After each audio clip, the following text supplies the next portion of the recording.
Good evening, boys and girls, ladies and gentlemen. I am Rodney.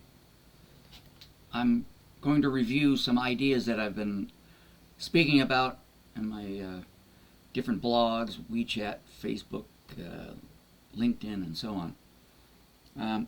This is also going to be in my book that I'm writing as well. This is just like a pictorial or more image-based concept that I'm trying to get to you, get the idea to you, or express to you that we are one and the same. And why is that the truth? Well, I have to go back to my family. I was an identical twin, and as you probably know, that in the womb there's an egg, and then the little fishy sperm comes swimming in, and then we have the spark of life. And what is a spark? Well, that's an electrical pop or something like that. When they make contact, that triggers the interaction or the detonation of what the egg is supposed to do next. Now, in identical twins, well, the egg will split into two, or it develops as two different entities, let's say, or two different bodies. Now, again, it's one.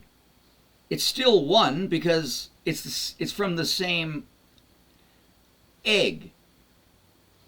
So they're growing inside the womb in separate, bodies, so to speak. Yet it's still one because it's one in the same.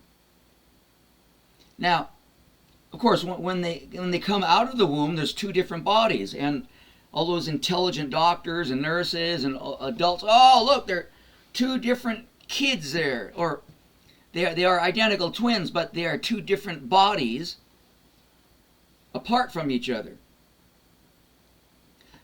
Yes, that's an obvious fact by looking at it. If you're thinking like a scientist, yeah, you want to cut those things in half and separate them and compartmentalize that as being separate. Well, in fact, that's not the case, because it's still one. It's in unison. It's as one. It came from the same spark, from the same egg. Now, where'd that spark come from? Well, that's what we might consider as that came from the Creator or God. Now, of course, the ones acting to make the sperm and the egg were playing a little role of God there as well. Now, again, these are other philosophical concepts. We're not going to get into that. I'm explaining from this point of view. We're birthed into the world. We've grown from the world out into this, imaginary or fake reality. In many cases, it's all been fake. It's all full of misleading concepts, ideas, and lots of things, man. That's a fact. Now, the two, as being identical twins, in spirit, mind, and body, you're acting as one, because you know exactly what your other part is doing, because you're actually looking through his or her eyes, and they're doing the same with you, no matter where you are. Well, it kind of makes sense, right? You came from the same thing. You are one and the same. Now, twins are very, very blatantly, that. Now, other siblings, well, there's still a connection anyway. You're all coming from the same spark. Energy is energy. You're coming from the same flesh, the same, DNA, unless it is another sperm donor. That being said, twins are one of life. All are one. That means all life is from the same source. It's just a different outside look. The roots, or the etymology, if you will, it all comes from the same source. That being said, the opposites, you say, let's say Bob meets Mary. Mary is a woman, Bob is a man. They're the opposite, right? They think they're two different entities. You're from a different family, I'm from a different family. Okay, well, yeah, that's the way Western society generally is thinking, or teaching us to think. Everyone's a separate unit. Now, again, we go back to the same idea. We're all birthed out into this world from Earth, the mother place here. That energy, it's all like energy flowing. Everything is like alive in a way. Maybe it's moving slower or faster. So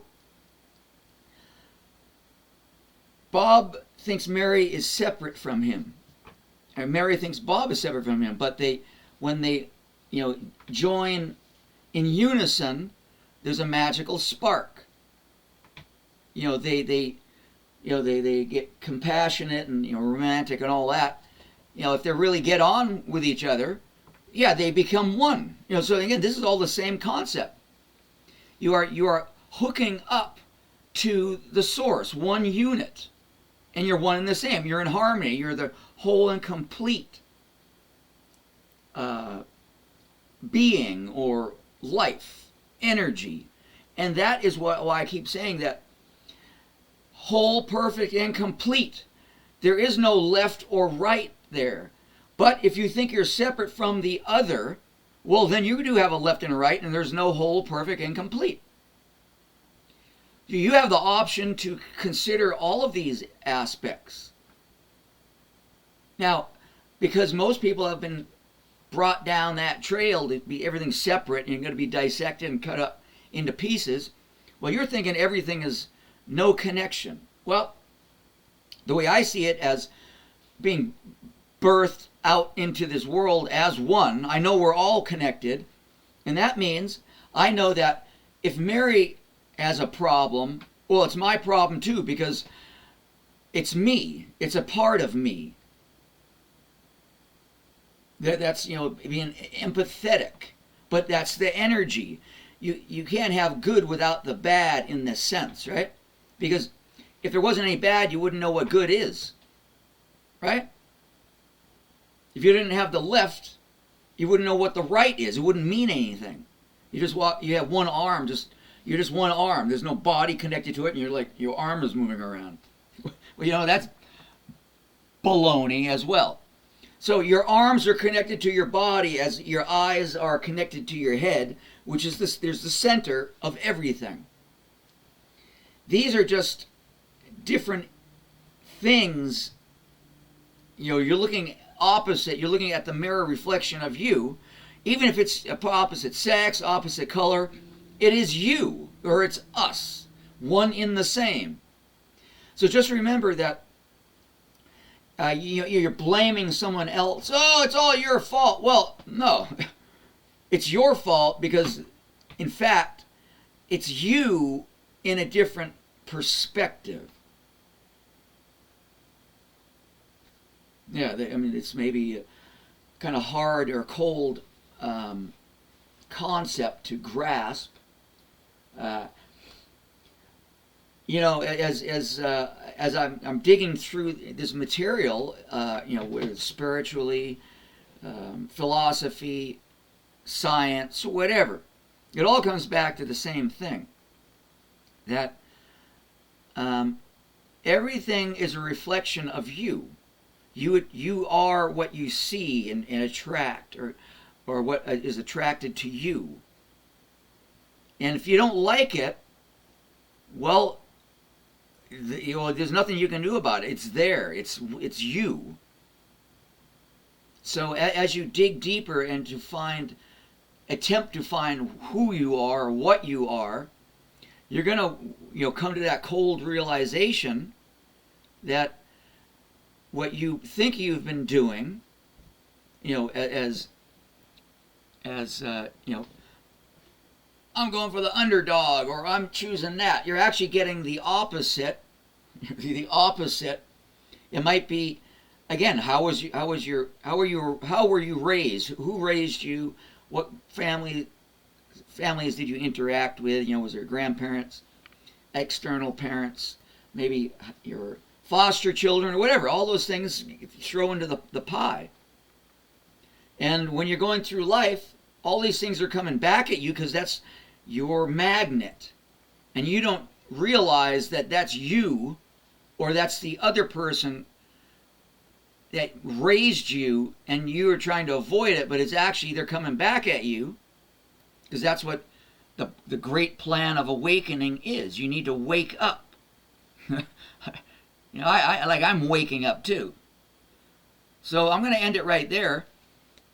Again, this will be in the book, but in more detail to give you a way to reflect and to comprehend and to come to the realization that, to make it on this journey over the next year or months that's changing very quickly now, you got to come to the realization that this whole concept, that whatever's going on in this movie Matrix, is actually you or us creating this, and it's just reflecting back to us all the the bad things that we were raised as. There's we need to break that chain of bad DNA or bad ghosts which exist in everyone. If you do certain kinds of meditation, you can see the 9 layers of your shadow, which you'll see so many different creatures in there, and they're always there. You go out there and do your meditation with the sunlight. Look in your shadow. You'll meet the same creatures every time.